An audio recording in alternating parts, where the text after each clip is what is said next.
I have to write a personal statement or a statement of purpose, or some would call it SOP, for my university mission. And I've been contemplating about the theme.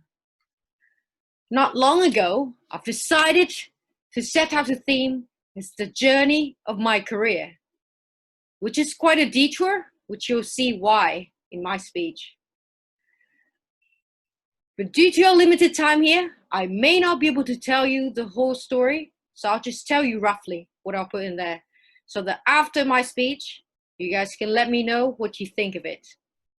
And since it's my first time writing it, it would be a privilege to have your guidance on this personal statement. But before I begin, I'd like you to guess how many jobs I've had in life so far.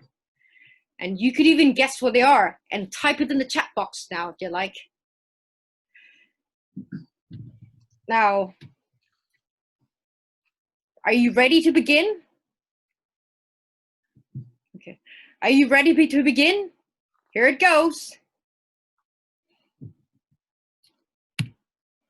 At the beginning of my working life, I had a dilemma where I had to choose between a full-time corporate job and a temporary teaching job. I still remember a dialogue I had with my mom asking, "Mom, which one would you recommend?" And she just replied, like a businesswoman sounding very pro,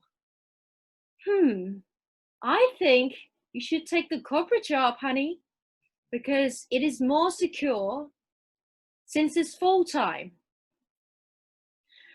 So I ended up taking the full-time offer because I was worried too much about job security.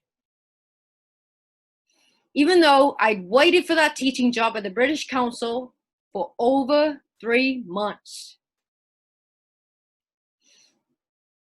And I felt deep down inside, really, that I would get that job.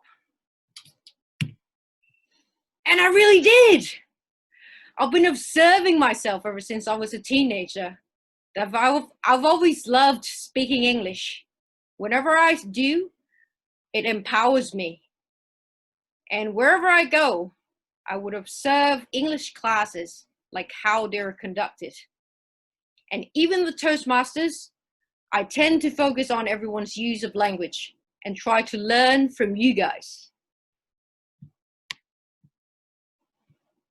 After taking 6 years of Detour, I've decided to follow my heart, quitting the full-time job and becoming a teacher with the university lecturer career goal in mind.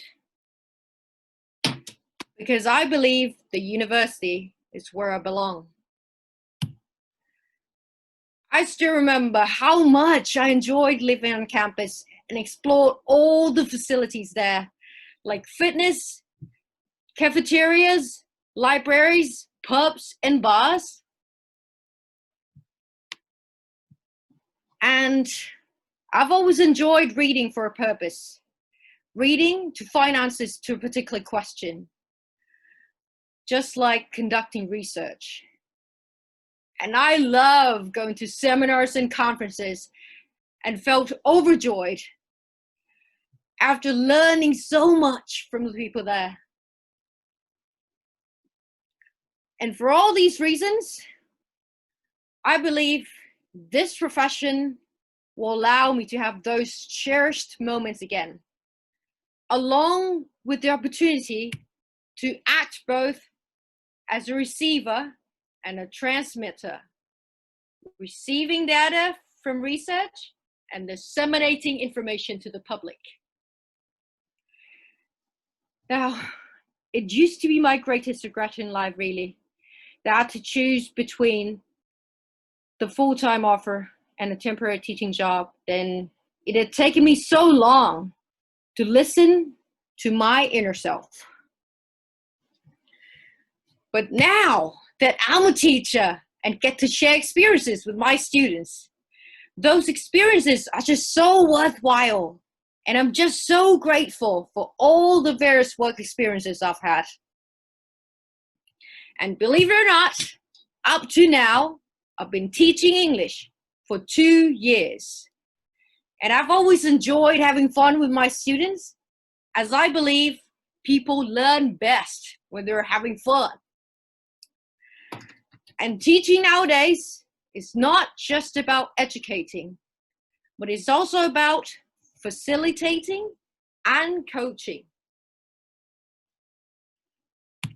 After having 4 jobs, which is quite a detour here, as you can see, an office worker, a soldier, university staff, and a teacher.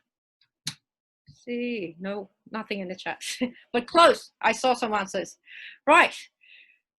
So hopefully the teaching career is going to be my last.